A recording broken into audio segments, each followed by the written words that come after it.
ba to? Ito ba? Ayun! So, again, my name is Melanie Ramirez. Sino po dito nakakakilala sa akin? Taas ang kamay. Ay, konti. Sinong hindi nakakakilala? Hindi niyo ko nakikita sa TV?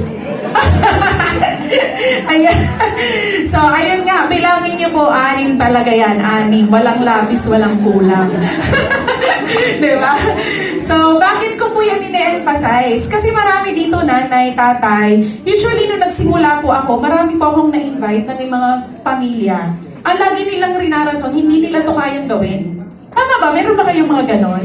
Kasi daw, walang mag-aalaga sa bata, di ba? Wala, ganon, yung mga reasons nila. Pero meron akong na-invite, sabi niya, hindi daw ito kayang gawin kasi nga, siya ang nag-aasikaso sa mga anak niya. So, malaman-laman ko na OFW. Iniwan niya. Di ba? Napakalupit. So, ang very proud po ako kasi nandito lang ako sa Pilipinas, nandito lang ako, kasama ko po sila sa bahay. Pero ito po yung kinikita natin, di ba? So gusto niyo rin ba yun?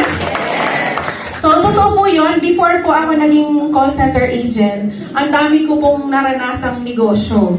Kasi I was a graduate of Business Administration, major in entrepreneurship. So ang alam ko po, ang pera talaga nasa negosyo. Kayo ba naniniwala na ang pera nasa negosyo?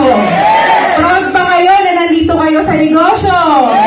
Alam niyo ba na negosyo to sa mga first-timers?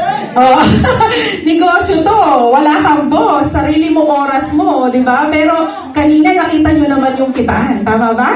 So, nagkataon po that time, grabe pala no, pag nagkaroon ka ng business, hindi siya yung porket meron kang pamuhunan, okay na.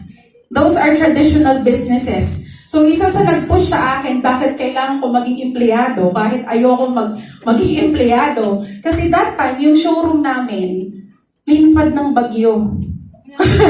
Di ba? Yun yung mga calamities ba na hindi mo makokontrol. So that time, yung pinakamalakas na bagyo that time sa Bicol, yung bagyong Riming. Sino dito nakakaalam nun? Di ba yung maraming oo, di ba? So, nagpa-interview ako, nakapasa ako, and during that time, breastfeeding ako sa 3rd child ko. So, iniwan ko, para ding OFW, from Bicol, pumunta ng Manila. So, di ba, ang dami talagang sacrifices. And dito ko ginalingan. Ang dami ko pong awards dyan. Even Money Maker of the Year. Money Maker. Pero pag wala man akong naiuwing pera sa bahay. Money Maker.